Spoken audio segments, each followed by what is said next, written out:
CDL is committed to be net zero by 2030, I've heard. So ambitious. So I've got two questions. First, how do you measure such a progress and success?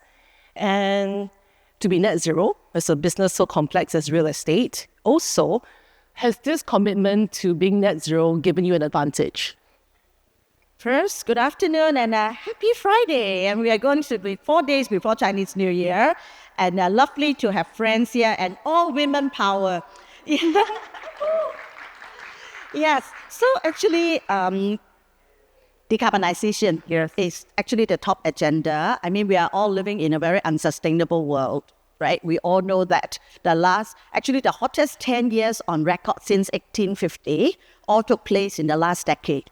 Every year is getting hotter and hotter. 2024 was the hottest, and 2025 was probably third or fourth. And this year, we'll see.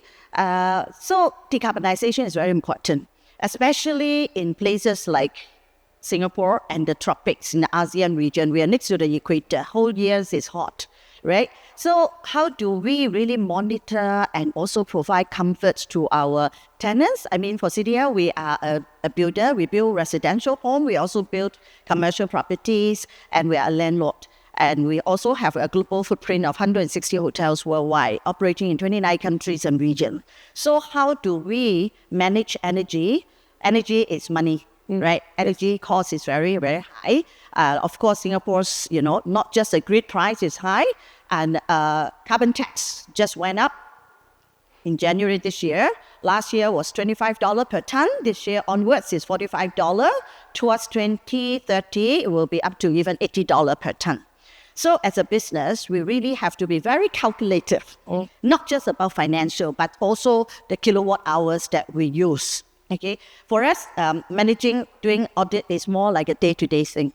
All our complexes, whether shopping mall or hotels, we do need to monitor. We have complex management. We have the very digitalized methods to monitor all the energy consumption. So annually, we do disclose in our sustainability report, which we have started 18 years ago. The sustainability reporting is very important. And what get measured, get managed. So monitoring data is not something that we only do it annually. And energy audit is very important. It's also, about transparency and accountability. And you can't just audit your own, performance.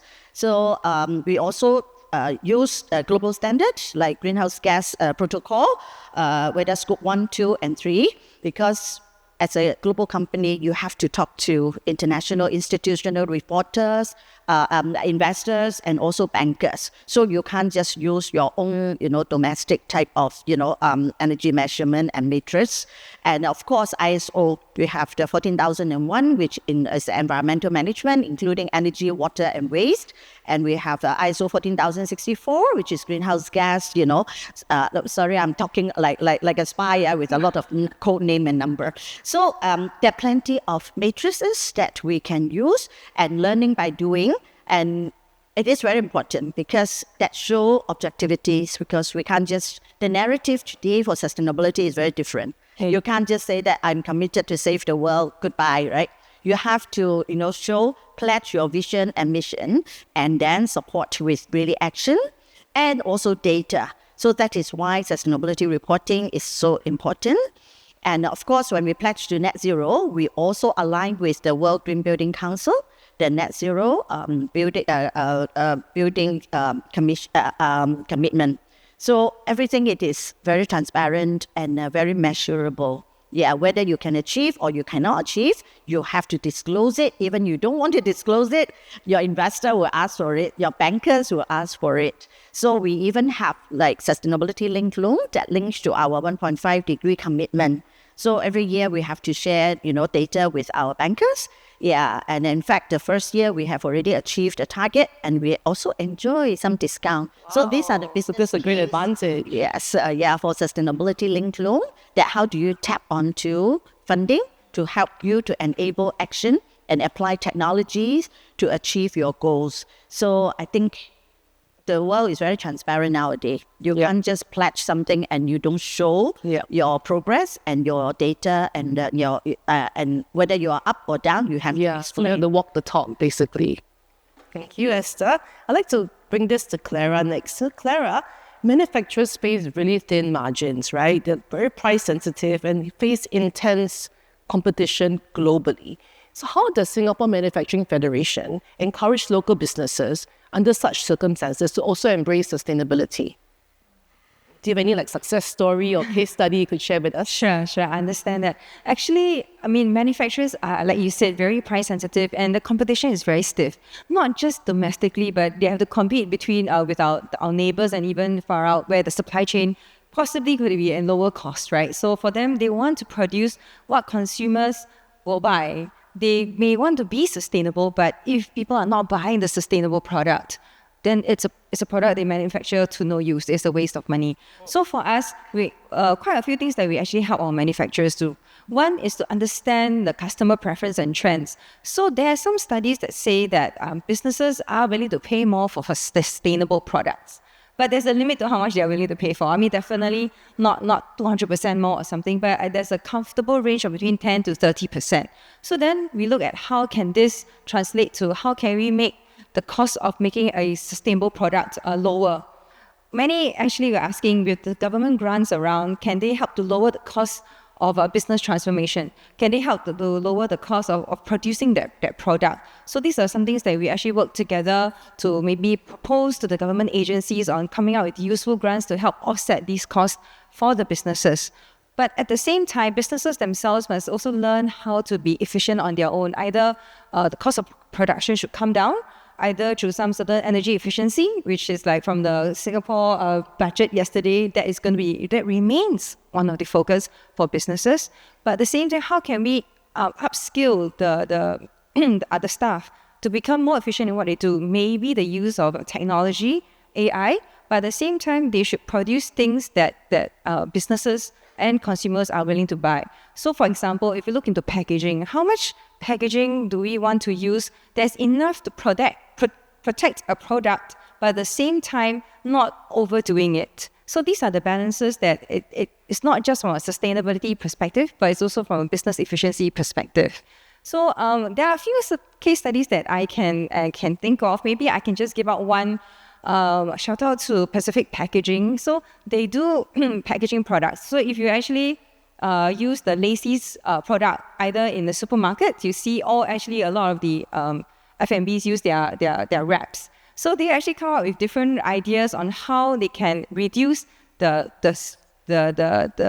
width of the plastic, but yet still has the same efficiency. So they actually did it a few rounds, but unfortunately, people had the idea that the thinner the wrap, you need to wrap a few more times. So they end up, although they actually made a sustainable product that's thinner and still works just as well, but because of the mindset of the consumer that it's thinner, we need to wrap, also end up they waste more. So then we actually went to a bit of maybe product education to show that this is not necessarily true. You don't need such a thick layer of plastic to protect things like your food.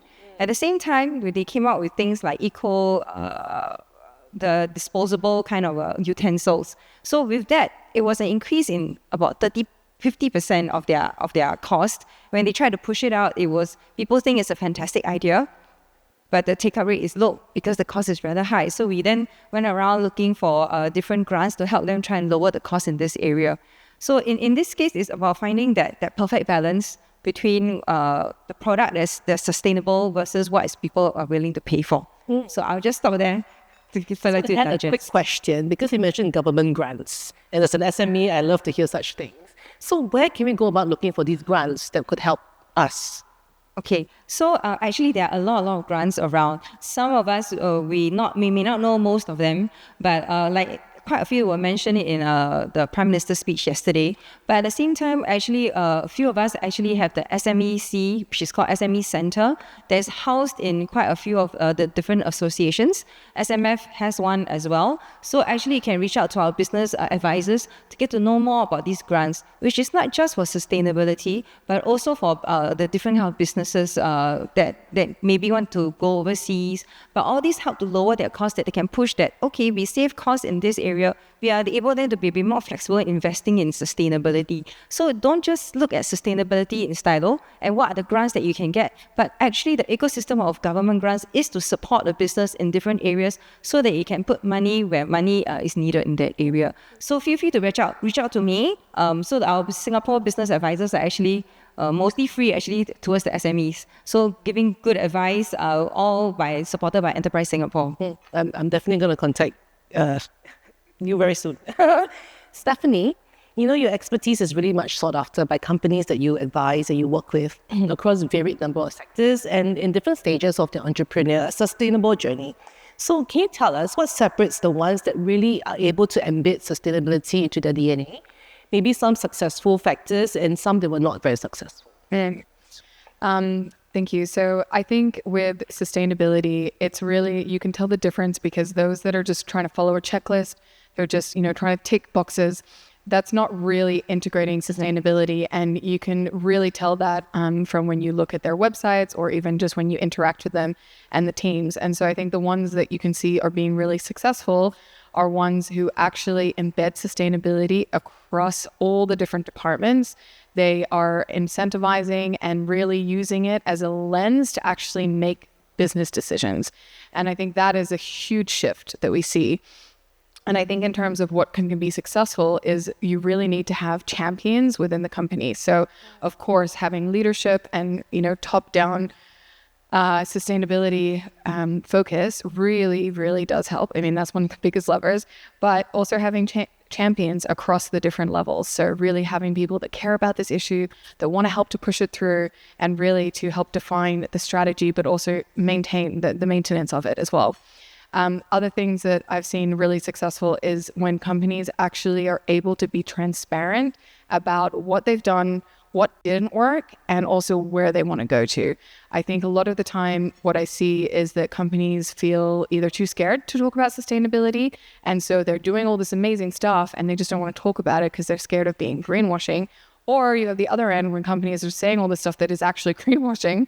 But I think the sweet spot is in the middle where there is that transparency because you're saying, look, we're not great at these things and we're trying to fix them, but no one's perfect. And I think this is a lot of the time the companies get stuck in their head that they have to be perfect. Things have to be completely polished. But no, actually, people want to see a little bit of that messy journey. They want that relatability and to understand that, yeah, you're actually trying and that's worth supporting and, celebrating. Thank you. I think I totally can relate with that. Sometimes as an entrepreneur and as a female entrepreneur, you want everything to be 100% perfect before you announce it to the world. But yes, this is a really good tip that just maybe share it. Your good intentions can be felt. Yeah. So for Chyi, fashion has always been built on volumes and trends and prices, low prices. And sadly, fast fashion has been at odds with sustainability. So I'd like to know, please, because you're in the fashion industry, textiles and fashion, do you see any business models evolving, especially when they embrace sustainability? Thank you, Jlynn. So yes, undeniably that historically fashion rely on three levers: volume, speed, and cost in order to survive. But lately, what we have been noticing is fashion industry, green fashion is not solely a green fashion. Fashion industry is actually repositioning the value chain creation. So whenever we talk about business, it's about value creation. And how do we co-create the value together? So one of the examples is there are plenty of alternative business models, like for example, resale, re-commerce, rental, business model, and etc. They are arising. So this is one thing. Many businesses, many brands, they are leveraging on their textile waste into something that is more useful and into something that is valuable to extend the lifespan of textile. So the other one is actually brands nowadays does not only look at a product seller. They are also looking at how do they work very closely to create an ecosystem, work very closely with their suppliers to enhance further their sustainability footprint. So yes, and in order to manage and to prepare themselves in the future business, like what we are seeing in the Europe region, there are there are a number of mandated policies coming on. Example, DPP, Digital Product Passport, EPR for textiles, and etc. So this is what we are actually seeing the trend, not solely on green fashion, but it's actually the ecosystem effort. Thank you. I want to shift the conversation slightly to something more practical, something that maybe the audience can take home and start implementing on Monday, or maybe after Chinese New Year, because Monday is some people not working. So like at the powder shampoo, we track some sustainable metrics, such as the number of trees we plant, the amount of water we save, and the plastic packaging that we prevent.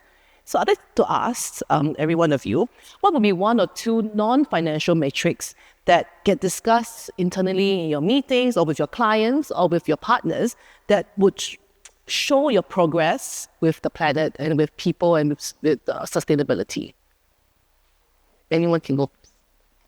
Okay, yeah, since I started first, and if I can also add on the grants thing, there are actually plenty, especially we worked with SME quite a lot. And nowadays, sustainability reporting is not just reporting our own scope 1 and 2. Scope 3 is actually all contributed by my suppliers, building materials, and, even butts and, every single little things, whether glassware and, paint, carpet, everything. So especially those companies that export to Europe, and CBAM, right? I'm sure you're familiar with it. They really trace your products, look at your carbon footprint. And the other regulation is called EU deforestation regulations, which is also starting very soon this year already.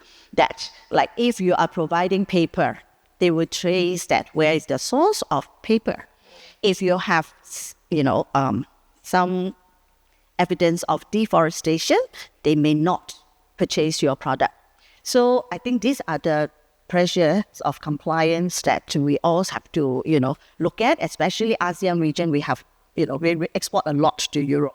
And those are law. It's no negotiation. Yeah. So I think when we engage our supply chain, we have huge ecosystem of supplier. I mean, we are the project manager, right, in a way. So we need a main contractor, subcontractor, supplier, whether you're providing, cement, glass, steel, wood, and all.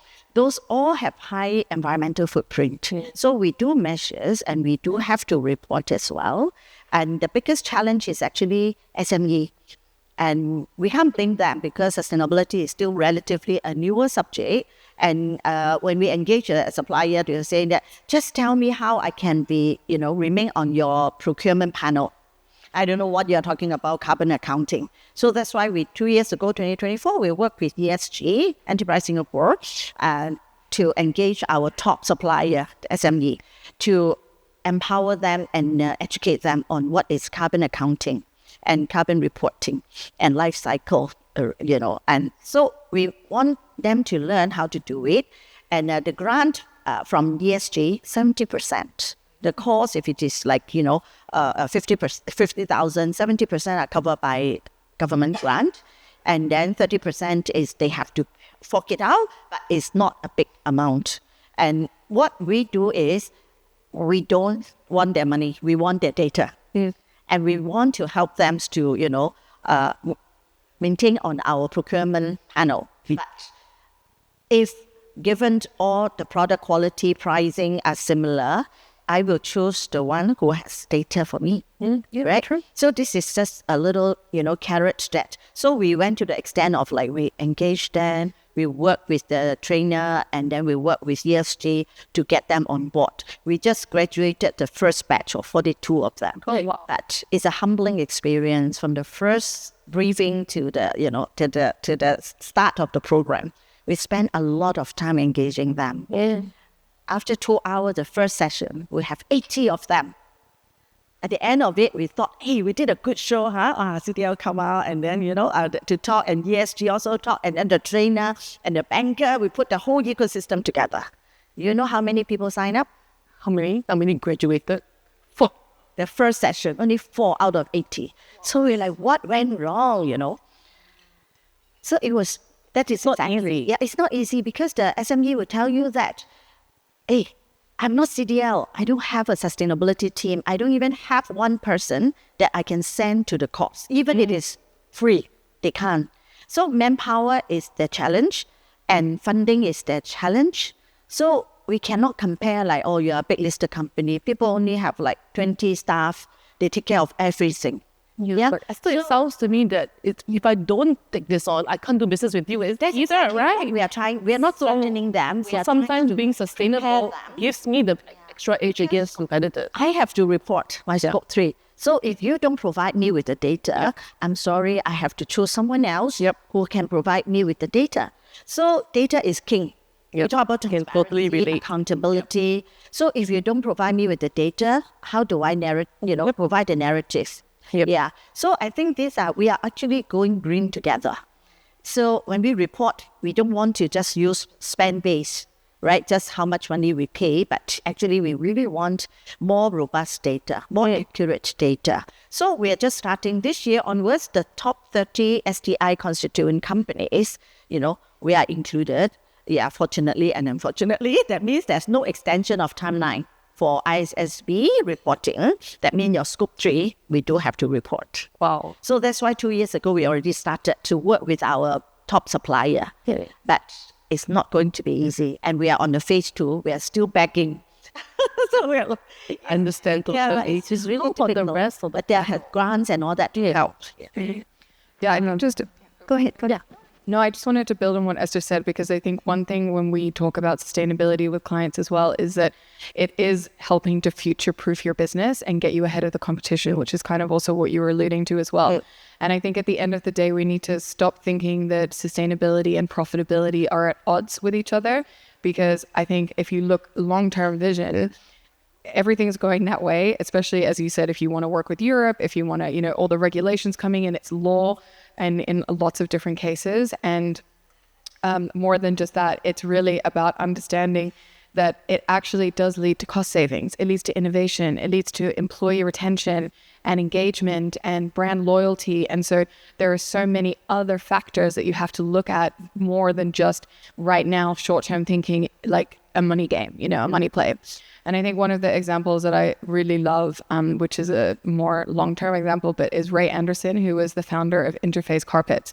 And in the 90s, he had a crisis of identity. He called it like a spear in the heart moment, where he realized that Interface was actually causing environmental destruction. And so he decided and made a pledge then in the 90s, and people really thought he'd lost his marbles. No one was talking about it back then except Esther. But he was like, I want to have zero environmental footprint. And fast forward 10 years, they had reduced their carbon emissions by 80%. Innovation had skyrocketed. They had pioneered circular design, became one of the most famous, reputable, sustainable companies. And most importantly as well, had the employee retention and engagement. And I think there's this beautiful trickle-on effect that when you look at companies who have done it for a really long time, you can see the benefit. You can see the competitiveness, you can see the profitability, but also more importantly, the lack of turnover. And I think this is a big piece when it comes to really embedding sustainability, is that mission alignment. And when people feel excited about the work they're doing, they feel aligned to a mission, they go above and beyond, they stay longer in their jobs. And I think that's a really big piece that outside of finance metrics. Clara? Yeah, I wanted to, the non-financial matrix is actually quite a tricky issue. But for SMEs who hasn't started on their journey, no, wait, I shouldn't say for SMEs, because let me give an example that we actually also help the big guys. So for Tyson Electric, you may not know them, but I think almost every building uses them. They sell cables and things like that. So they actually also came to me to ask me, how do you embed sustainability into their businesses, even though they year on year do have sustainability report. So one is beyond looking at numbers, they want to embed sustainability into it. And I thought it's quite a good example to share, is that what I asked them to do is, from their subsidiaries' point of view, they were less interested than their HQ to do sustainability. So I said small steps. Small steps would be start measuring on a project basis. So when you look into your project, like, okay, for this particular new launch of products, or to this customer, this campaign that you're doing, if you start measuring this one, you have to start somewhere. Start from a small project And when you start measuring, things start to matter. The data starts to matter. When you start to matter. So when these little things start to matter together, it will embed the different departments. You bring them together to say, these are things that we need to be concerned with. The reason why I do that is because once you start making it matter, not from a financial sense, they all have this sense of responsibility to contribute.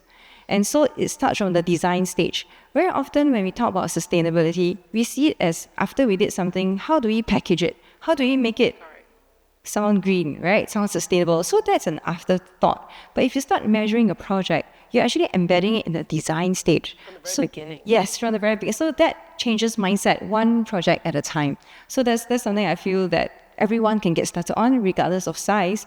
And on the issue that Esther was saying, that it's true, a lot of SMEs, they don't have that manpower or the headcount to do so. That's why for us, we actually have our flagship product called CSO as a service.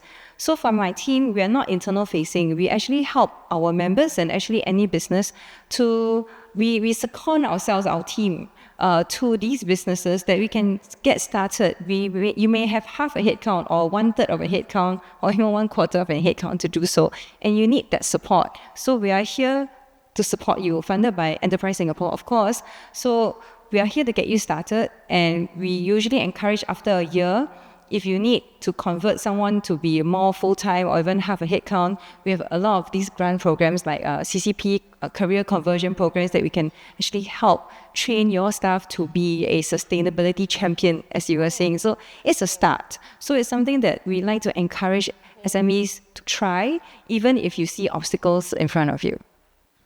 Chyi, something to add? For me, I think all the esteemed speakers have already shared what I have in my thoughts. Agree that sustainability is actually a partner. It's pretty much focused on partnership. So find the peers, find external force that can actually work with you to calculate your sustainability footprint. And for me, metrics, some of the intangible metrics that we are mentioning here could be your reputation, the risk of your reputation, etc. And yeah, I think I would just focus and emphasize on partnership. Find peers, find external partners to work with you. If you don't know where to go and where to start, we have plenty of TAC here, right? We have Singapore Fashion Council is one of them. We are managing textile, apparel, fashion industry. Government support is here. And also we have plenty of advisory services as well. So let's open up to the floor. Do you have any questions for our panels? Anyone? Everyone's just shy. Any questions for our panel before we go to I'm giving like the time's up kind of signal very soon. No? So, okay, I have a question. I want to find out about, like, if we look ahead of time, okay, I'm just going to jump to my final question, which is, let's say from today onwards, in 5 years' time, which is 2030, what would you wish to have seen in terms of your business or in terms of your industry? What would you hope to see, in 5 years from now, in terms of sustainability? And for me, very quickly, I would love to see that products like mine that I created is kind of mainstream, because products like mine would save a lot of water and plastic. So how about yourselves? I could start first. So the vision for Singapore Fashion Council is to position Singapore as the vibrant Asian hub for responsible fashion. We believe in doing well by doing good. Just a random question to the audience, that do you know what is the percentage of recycling for textile to textile recycling rate? Any wild guess? On a global basis, textile to textile recycling rate? Less. 3. He says 3%. No, lesser. It's lesser than 1%. Yes, Oliver, you're right. So it's lesser than 1%. So our wish in 5 years is actually to increase the adoption rate, the take-up rate for textile to textile recycling, and also to scale innovation and technology at speed, because we believe that innovation and technology can help and can catalyze the momentum of textile to textile recycling rate. Thank you. Clara? So for for me, I kind of hope that in 5 years' time, sustainability reporting is as normal as annual reports, where we don't have to exceptionally say, please do your sustainability reporting. You should measure it in the same number of interest as an annual report, so we don't need to champion that area. It's a norm. Yeah, that's what I hope for. Sounds good. It is mandatory already for the top listed company, and very soon next year will be the all listed company, and then after that it will be market forces to push the non-listed and the smaller companies to do so. So your wish will be granted. Yeah, but for me, actually, as a builder, we build spaces for people to live, work, and play. And well, another question for the audience: do you know which one is the biggest killer? You know, among all the extreme weather, which one kill people most? Flood, drought, fire, heat. Guess. Heat. Oh, you're so well read. Yes, heat is the most fatal silent killer, killing more people than a combination of all the other events. And do you also know that Singapore is heating up twice as fast as other parts of the world? Yep. So as a builder and of spaces, our biggest agenda now is actually heat, because heat, health, productivity, economic cost is all intertwined.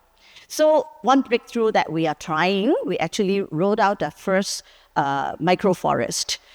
We try to use green and nature-based solutions to cool urban spaces through greening. We launched it in March, at 10th of March last year. So by 20th March, we are going to disclose our findings of like how much temperature, has our microforests helped to reduce, and also how much, we have attracted the native species. Very exciting, and we're going to disclose and share with the government authority and the other developers and the building owners. And we hope that we don't really just need technologies or, AI, prop tech to cool urban spaces. We can go back to nature. And microforest is also good that it actually helped to increase green covers for, Singapore, and also like a sponge city absorb, to prevent flood as well. So don't just go to nature, tap their resources, but also regenerate nature. That is something I wish that in 5 years' time, we will see more microforests rather than ornamental type of, potted plants that doesn't do much for your, for your environment. Thank you, Esther. Okay. Yeah, no, I'm also very excited about microforests, especially having learned about it at Esther's event last year. So for me, I've worked in sustainability now for 11 years, and having a media and events company, I always wondered, how do we get more people to care? How do we make it cool to care, in a sense? And why, even though we know what's happening in the world, we know about climate change, things are getting hotter, more, natural disasters, we're still so complacent. Sure. And after a lot of reflection and a lot of conversations with people, what I've deduced is one of the factors is a lot of the time we don't even truly know how to care for ourselves.